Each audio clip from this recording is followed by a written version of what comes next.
And he's like, don't do like the Muslims do and never humiliate yourself and put your face on the ground. He's like, we're Christians. We get on our knees and we ask God. We don't put our face in the dirt.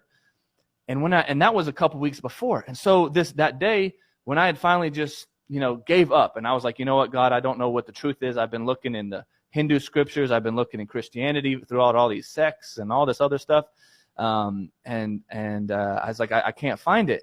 And when I opened up and I saw Jesus prostrating there in the Bible, I said, how dare he say humiliate? Because, even though I don't worship Jesus, he's my, my role model.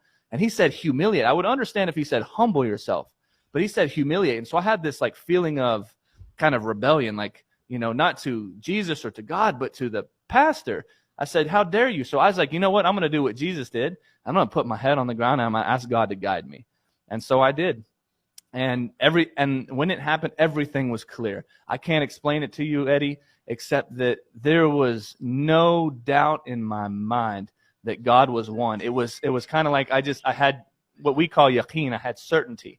And something was telling me to follow Muhammad for the rest of my life. And so I told myself, if this was real, I got up, had a dream or whatever, but I got up and I said, if this is real, I got to find out about it.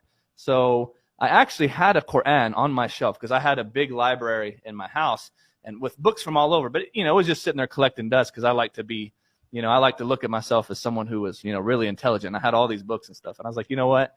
This is one of the books I haven't read. And so I'm going to actually read it, and as soon as I opened up the book, Eddie, that first page I started reading, I could not stop crying.